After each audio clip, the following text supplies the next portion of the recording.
আম্মা বা'দ ফায়া আইয়ুহাল মুমিনুনা আল হাদিরুনা আল আশিকুন ই'লামু আন্নাল ঈমানা হুয়া আসাসুদ্দীন ওয়া হুয়াল ফারদুল আউয়ালু মিন ফারাইদিল ইবাদ। বলেন সুবহানাল্লাহ। অতঃপর সম্মানিত মুসল্লিয়ান ইকরাম, নবী প্রেমিকগণ, প্রিয় নবী সাল্লাল্লাহু তাআলা আলাইহি ওয়াসাল্লামের আশিকগণ, ই'লামু আপনারা জেনে রাখুন, আন্নাল ঈমানা নিশ্চয়ই ঈমান, হুয়া আসাসুদ্দীন এটাই হচ্ছে দ্বীন অথবা ধর্ম অথবা ইসলামের মূল ভিত্তি। বলেন সুবহানাল্লাহ। ওয়া হুয়া ফারদুন এটা হচ্ছে অত্যাবশ্যক, এটা হচ্ছে ম্যান্ডেটরি, এটা হচ্ছে অব্লিগেটরি, এটা অত্যাবশ্যক। আউয়ালু ওয়া হুয়া ফারদুল আউয়ালু এটাই হচ্ছে প্রথম ফরজ মিনাল ফারাইদিল ইবাদ। একটা বান্দার জন্য ইসলামে প্রবেশ করতে হলে মহান আল্লাহ রাব্বুল আলামিন আল্লাহ তাআলার কথা, আল্লাহ তাআলার পবিত্র বাণী, উদখুলু ফিস সিলমি কাফা, তোমরা পরিপূর্ণভাবে ইসলামে প্রবেশ করো। আর পরিপূর্ণভাবে ইসলামে প্রবেশ করতে হলে সর্বপ্রথম একজন মানুষের, একজন বান্দার সর্বপ্রথম আউয়ালু আসাসুদ্দীন, দ্বীনের প্রথম মূল ভিত্তি হচ্ছে ঈমান। বলেন সুবহানাল্লাহ। ঈমান শব্দের শাব্দিক অর্থ হচ্ছে আত-তাসদীক, আরবিতে হচ্ছে আত-তাসদীক, বাংলাতে হচ্ছে বিশ্বাস, ইংরেজিতে হচ্ছে ফেইথ, ট্রাস্ট, আর উর্দুতে হচ্ছে ইয়াকিন। যে তুমি আমার কথাটা বিশ্বাস করো, ইয়াকিন করো, আমি যা বলতেছি সহি বলতেছি, আমি তাসদীকের সাথে ইয়াকিনান, ইলমান, লফজান আমার কথাটা তুমি প্রকৃতপক্ষে বিশ্বাস করো। এটা শরঈ অর্থ হচ্ছে ওয়া হুয়া ফিশ-শারঈ, আর শরীয়তের পরিভাষায় তাসদীকুল কালবি বিমা জাআ বিহি নবী সাল্লাল্লাহু তাআলা আলাইহি ওয়াসাল্লাম তাসদীকান জাযিমান মিনাল আশিয়াইল মুগীবাতি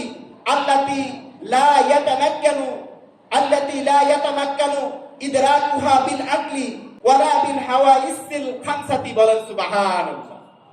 তাহলে হোয়াট ইজ ঈমান, ঈমান কি, মা মানাল ঈমান, এটা আমরা জানলাম। ঈমান অর্থ বিশ্বাস। What is the definition of iman, what is the significance of iman, what is the analysis of iman, ঈমানের প্রকৃত ডেফিনিশন কি, পারিভাষিক অর্থ কি, ঈমান কাকে বলে বলতে গিয়ে বড় বড় ফিকহের কিতাবের মধ্যে ঈমানের যে সংজ্ঞাটা এসেছে সেটা হচ্ছে ওয়া হুয়া ফিশ-শারঈ তাসদীকুল কলবি, এটা হৃদয়ের গভীর থেকে তাসদীক করতে হবে। বলেন সুবহানাল্লাহ। বিমা জাআ বিহি নবী সাল্লাল্লাহু আলাইহি ওয়াসাল্লাম, আমার নবী করিম সাল্লাল্লাহু তাআলা আলাইহি ওয়াসাল্লামের কাছ থেকে যা কিছু এসেছে, তাসদীক হচ্ছে তাসদীকুল কলবি, কলবের মধ্যে, অন্তরের মধ্যে, হৃদয়ের মধ্যে, হার্টের মধ্যে, সোলের মধ্যে আপনি বিশ্বাস স্থাপন করার নামই হচ্ছে ঈমান। বলেন সুবহানাল্লাহ।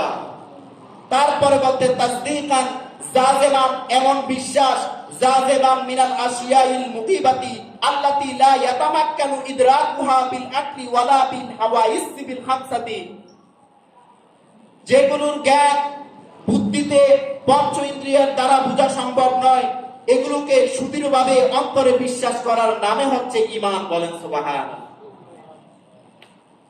এখন আমি বললাম আল্লাহ রাব্বুল আলামিন, আল্লাহ তাআলার রহমত কি দেখা যায়?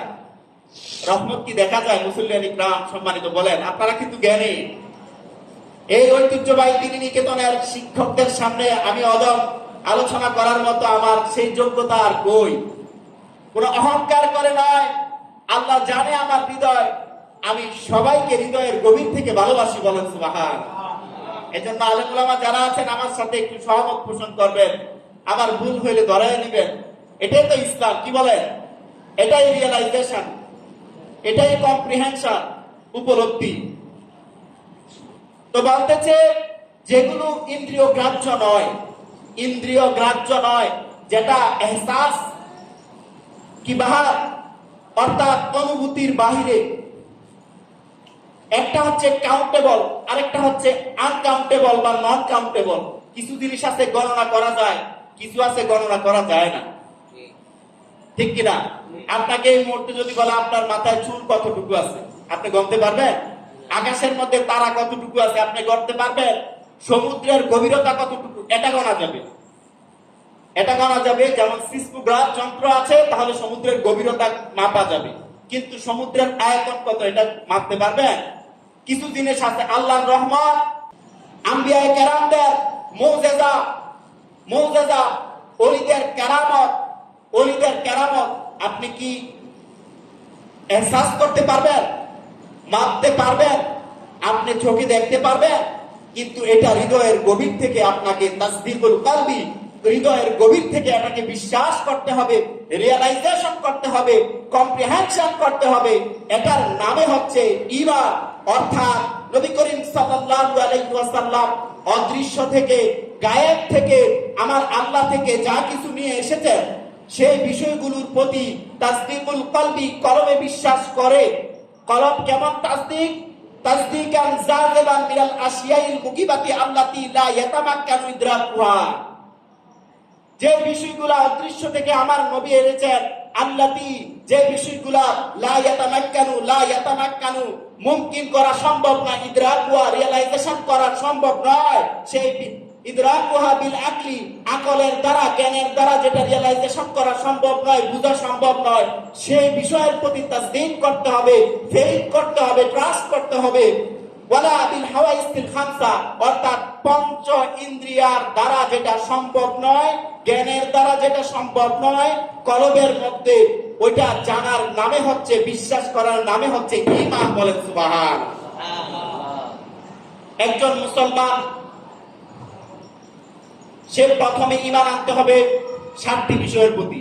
আমানতু বিল্লাহি, আল্লাহর প্রতি। আপনি কি আল্লাহকে দেখেছেন? ওই যে পঞ্চ ইন্দ্রিয় এবং কি জ্ঞানের ঊর্ধ্বে। আমানতু বিল্লাহি, আল্লাহর প্রতি বিশ্বাস রাখতে হবে। ওয়া মালাইকাতিহি, এবং তার ফেরেশতাদের প্রতি বিশ্বাস রাখতে হবে। ওয়া কিতাবিহি, আসমানি কিতাব সমূহের প্রতি বিশ্বাস রাখতে হবে। ওয়া রাসূলিহি, এবং আল্লাহর নবী রাসূলের প্রতি বিশ্বাস রাখতে হবে। ওয়াল কদরি, তাকদীরের প্রতি বিশ্বাস রাখতে হবে। খায়রি, তাকদীরে ভালো রয়েছে, কোন সময় তাকদীরের মধ্যে ভালো রয়েছে, এই জন্য বলবো আল্লাহ আমার দিকে তাকিয়েছেন। ওয়া শাররি, আবার তাকদীরের মধ্যে মন্দ রয়েছে, আমি বলবো যে আল্লাহ সম্ভবত আমার দিকে তাকায় নাই, এটার নাম ঈমান না। অর্থাৎ আল কদরি, তাকদীরের প্রতি ঈমান আনতে হবে। খায়রি, তাকদীরে ভালোর প্রতি ঈমান আনতে হবে। ওয়া শাররি, এবং মন্দের প্রতি ঈমান আনতে হবে। মিনাল্লাহি তাআলা, যা কিছু হইতেছে আল্লাহর পক্ষ থেকে হইতেছে, এটা মনে রাখতে হবে। ওয়াল বা'সি বাদাল মাউত, এবং মৃত্যুর পরবর্তী পুনরুত্থান, আখিরাতের প্রতি বিশ্বাস রাখতে হবে। এটার নামে হচ্ছে ঈমান, তাসদিকুল কলবি। বলেন সুবহানাল্লাহ। আল্লাতী লা ইয়াতামাক্কানু ইদরাকুহা বিল আকলি, যেটা জ্ঞান দ্বারা এবং পঞ্চ ইন্দ্রিয় দ্বারা রিয়ালাইজেশন করা সম্ভব না, সেগুলোর ঊর্ধ্বে বিশ্বাস স্থাপন করার নামে হচ্ছে ঈমান। বলেন সুবহানাল্লাহ। আপনারা কি বুঝতে পারছেন? হোয়াট ইজ ঈমান? ঈমান কি? What is the definition of iman? ঈমানের সংজ্ঞা কি?